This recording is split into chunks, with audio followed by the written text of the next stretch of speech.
Yo, what is up mga kamanok? This is Pong once again of Butnes Bukana Farm.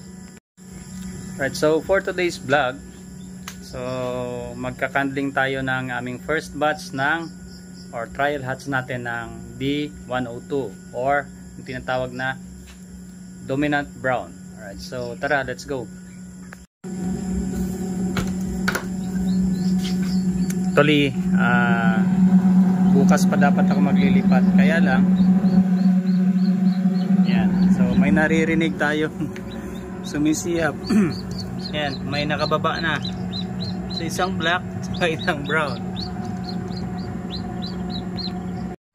So yan, okay, so mag pull out na tayo, mag-candling, and then yan, may sisiw na tayo sa baba.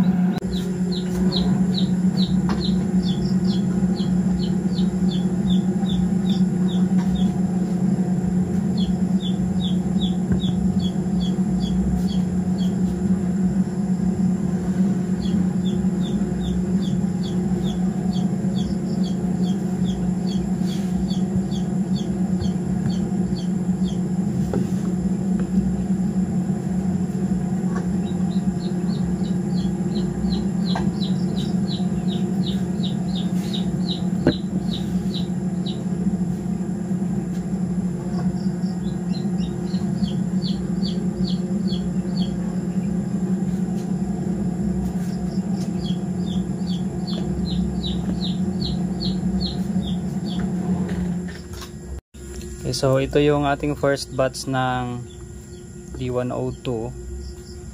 Actually dapat bukas pa ako mag kakandling or bukas ko pa ito ililipat, pero yun na nga, may narinig akong tumutunog, so pinuntahan ko na lang.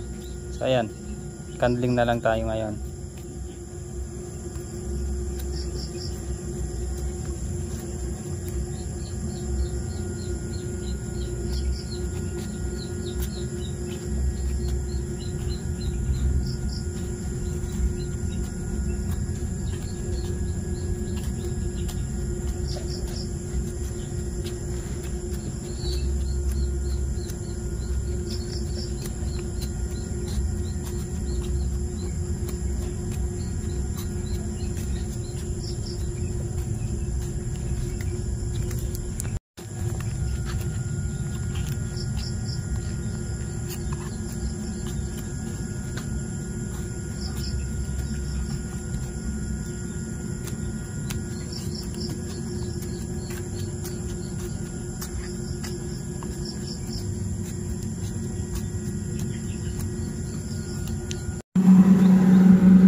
Okay, so yung bumuka ay artisan eggers natin from RJM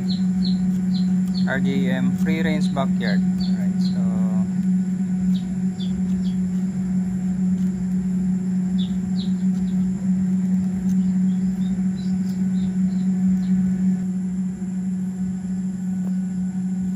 GS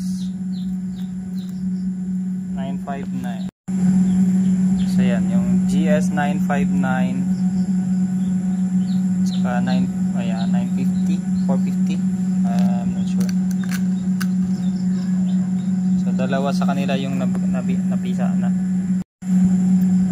So yan, tatlo na yung napisa. So we'll see. Marans naman to. This one is Marans, so kakrack na rin siya. Right, so yun, tapos na tayo mag-candling sa ating ang ating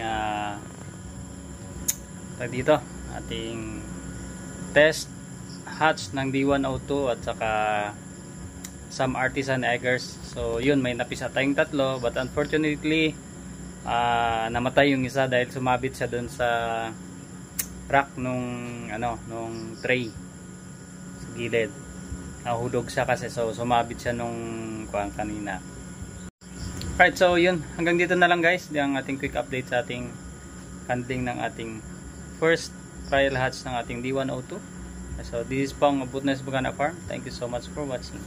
Bye bye.